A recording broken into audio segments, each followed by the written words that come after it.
Kept you waiting, huh? Yo, it's your boy, Uneducated Brother. You know how we do it out here in these streets, man. Yo, man, alright, this shit is on my mind. Hopefully, people think twice about this stuff, man, because I don't think we can move like any further like towards like the promised land, the promised land of how we all trying to get to the same goal: prosperity, happiness, right? Peace, right? And healthy family. We all have that same goal, but we got different directions on getting there. But my problem is with these like liberals, right? Especially the black liberals. Let's use Amazing Lucas for an example. I'm gonna use his talking point because for some reason he always like attributes shit to like race for some reason. I don't know why. Like Sambo and right, or when somebody of black is speaking as a conservative, is you call them out of their name, you call them out of their race. Like I don't get that. Why every time we always have to get called out of our race by people, right, who's still living in the past? I don't get that.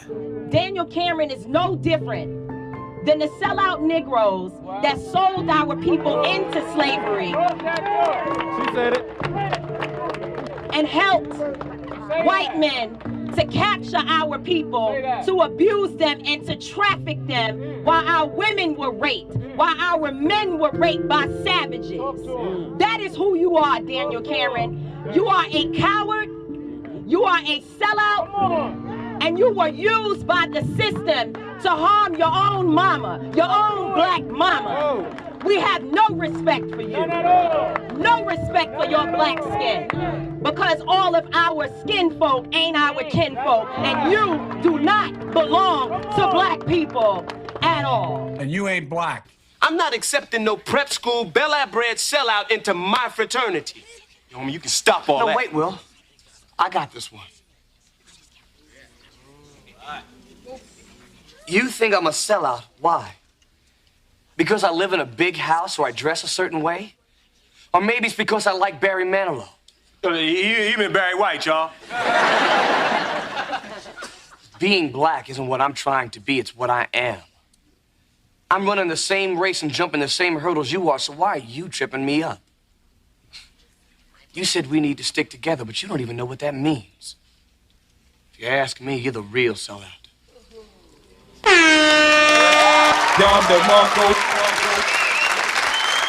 Why every time y'all do that? Why every time it's always somebody, right, calling someone who thinks like me out of my race? And it's always by someone who looks like me.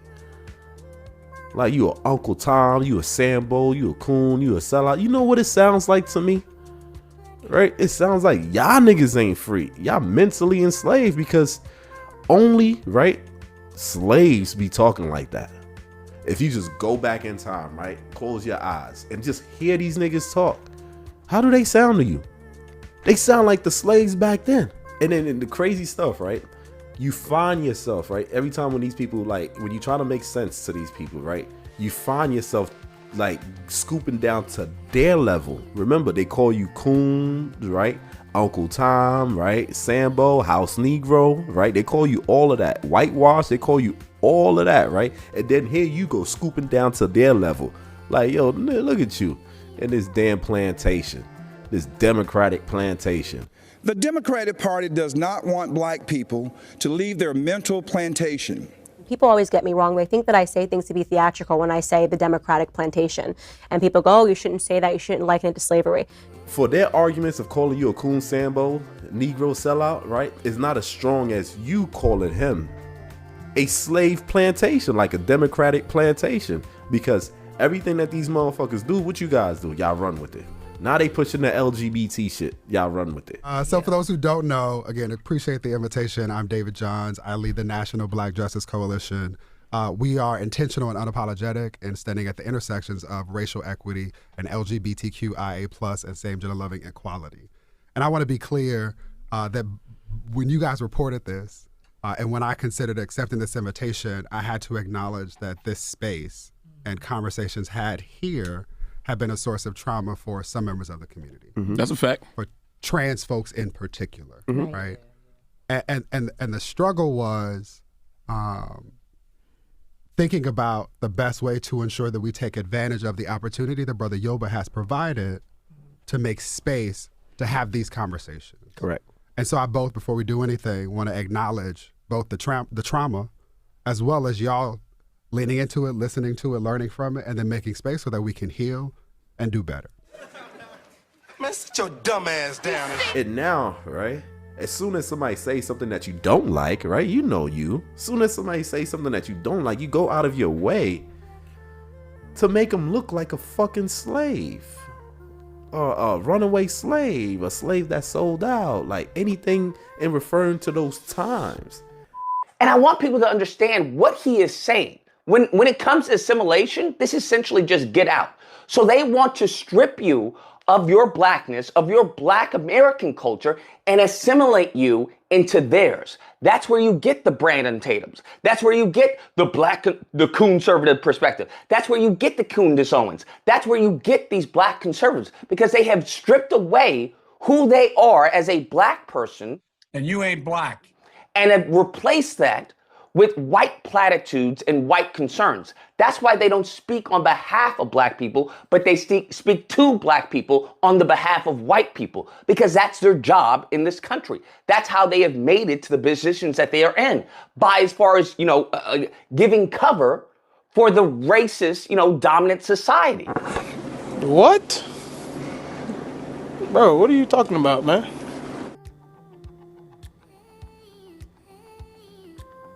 I just lost a few brain cells off of that. See? Different thought. Someone who thinks different from what a typical Black man would think. Oh, he's doing it on the behalf of white supremacy. And you ain't black. This is ridiculous. I got a challenge for y'all. Like, if y'all were to even talk about any like conservatives or any just Black conservatives, because the white people, they don't go through this shit, even from their own people. Like the white conservatives, it's like they don't have to worry about, right, thinking freely for themselves and people of the same group calling them out of their race because they're not thinking as a group. Pledge leader said he didn't like sellouts. Well, who does? I mean, you wait and wait and wait. When you finally get to the front of the line, everything's gone. You know, this really irritates me. I have worked very hard to give my family a good life, and suddenly somebody tells me there's a penalty for success? I'm sorry you had to go through this, son.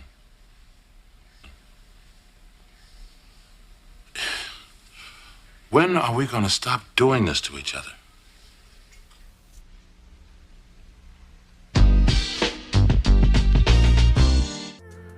This is a perfect example of like when they say Black people are a monolith.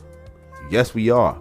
Because as soon as we try to deviate from that shit, look what happened. You heard about my ex-boyfriend, right? 50 Cent, and his support of Donald Trump. Yeah, what's going on between you? I saw your tweets and I go, wait, what's happening? Because you said he was your favorite ex-boyfriend, and then what does he do? He's supporting Trump?